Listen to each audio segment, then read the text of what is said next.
Bonjour. Bonjour, moi c'est Simon Belrose. Ça c'est mon père, Paul. Et ça c'est, on reste à Saint-Camille, Oui. sur la ferme Roseraie. Oui. Puis ça c'est notre machine pour faire des granules pour chauffer la maison. Oui. À partir de la paille de soya. Oui. Ça c'est la machine pour réduire la paille de soya en fines particules. D'accord. C'est une ancienne moulange à marteau pour le grain, combinée avec une vieille fourragère pour faire l'ensilage. Oui. Et comment ça marche? Ça part de où? Ça part du haut, si je comprends bien? Bon, pour commencer, on prend un tracteur, on pine une prise de pouvoir dessus. Oui. C'est le tracteur qui entraîne ça. Les balles de soya sont entreposées dans la grange. Oui. Sont acheminées ici par le convoyeur. On met les balles de soya sur la plateforme. Ici, on a une transmission de chariot ensilage hydrostatique. OK. On va avoir la vitesse variable qui vont faire entraîner les rouleaux soigneurs pour la fourragère. Oui. Fait qu'on alimente la fourragère par en haut avec des galettes. La fourragère hache une première fois la paille, qui l'envoie ensuite dans la moulange à marteau. Puis ensuite, quand ça finit de passer en moulange à marteau, ça s'en va dans le mélangeur en arrière, qui est entraîné par un moteur électrique qui est situé dessous la machine. D'accord. Et ensuite, comme ton père me l'a expliqué maintenant, ce qui tombe là-dedans, c'est presque de la poussière. C'est de la fibre très courte. Oui, c'est ça. C'est fin comme ça. Là. OK. C'est ce qui va être mélangé ensuite et compressé. Dans la deuxième partie de la machine. Oui. Je vous suis. Dans la deuxième partie de la machine, ça prend un mélangeur pour amener le produit à un taux d'humidité bien précis pour que, à coup pressé dans la machine, les particules s'agglomèrent comme il faut pour faire une granule qui est solide.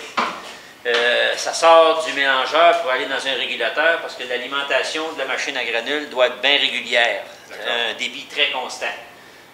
Quand il sort de la granuleuse, il prend une vis pour aller dans un compartiment ventilé en arrière pour refroidir la granule. La granule sort très chaude de la machine. Elle doit être refroidie pour finir de la solidifier. Et puis quand elle est sortie, ça donne une granule comme ça. Montrez-moi donc ça. Oui, OK. Il n'y a pas de colle, il n'y a pas rien. C'est vraiment, vraiment la fibre. C'est le taux d'humidité puis la fibre qui est compactée tellement serrée avec la chaleur qui fait coller les choses, c'est ça. OK. Et ça, vous chauffez? Vous chauffez la maison de la ferme, principalement.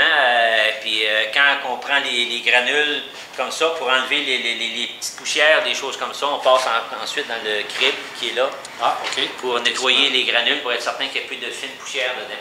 D'accord. De toute façon, on le transporte à une fournaise extérieure qui chauffe aux granules et au maïs. OK. Parce qu'on me disait que la poussière, c'est pas ce qui brûle le mieux. Là. Pas, non, ça brûle pas mieux. Ça fonctionne mal dans les vis sans fin de la fournaise. OK. Et il est où le brûleur? La fournaise est là-bas. Là. Maxime, la fille jaune, le vert, en dessous des arbres. Là. Ah, OK, d'accord, je vois ça. Oups, excusez-moi, les lecteurs, je vais zoomer ça à vitesse grand V. On a une vieille poubelle pour mettre les granules dedans. Ah, d'accord. OK, parfait. Et ça, vous me dites, c'est combien d'heures de travail pour chauffer pendant combien de semaines? À peu près 2 à 3 jours pour chauffer 6 semaines. OK. Parce qu'on fonctionne par batch. OK. C'est pas en continu. OK, c'est ça, parce que comme vous me disiez, c'est peut-être quelque chose que vous vouliez faire à un moment donné, on va essayer d'automatiser ça un peu. C'est ça, s'arranger pour être capable de faire fonctionner la granuleuse en continu. D'accord. Puis elle fonctionne toute la journée. Comme ça, on sauverait à peu près de moitié le temps. Oui. Et ça demandait quand même beaucoup de travail, beaucoup de mise au point avant que ça fonctionne. Oui, on a travaillé un hiver complet à monter ça, puis à faire beaucoup d'essais, puis ça marche pas, on recommence d'autres manières. Des fois, on défait, puis on recommence. Puis... Oui. Donc, c'est pas un kit que tu peux assembler comme chez Ikea. Non. C'est beaucoup de travail. Ça prend des patentes. Oui.